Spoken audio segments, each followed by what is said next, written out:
by the CIA and did 3 tours in Iraq alongside the military.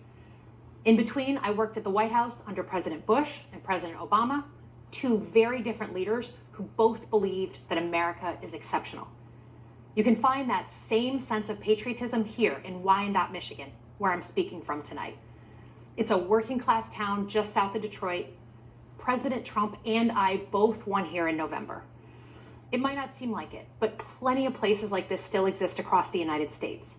Places where people believe that if you work hard and play by the rules, you should do well and your kids should do better. It reminds me of how I grew up. My dad was a lifelong Republican, my mom a lifelong Democrat, but it was never a big deal because we had shared values that were bigger than any one party.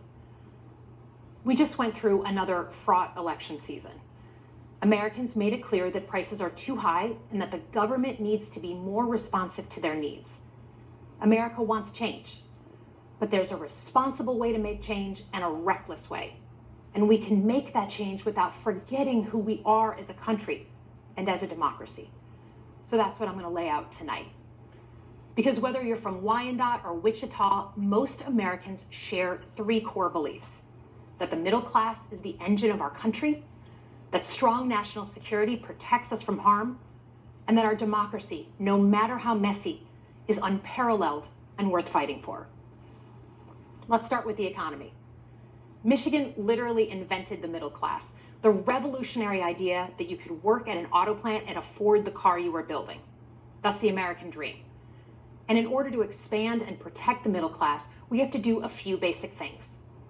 We need to bring down the price of things we spend the most money on: groceries, housing, healthcare. We need to make more things in America with good paying union jobs and bring our supply chains back home from places like China. We need to give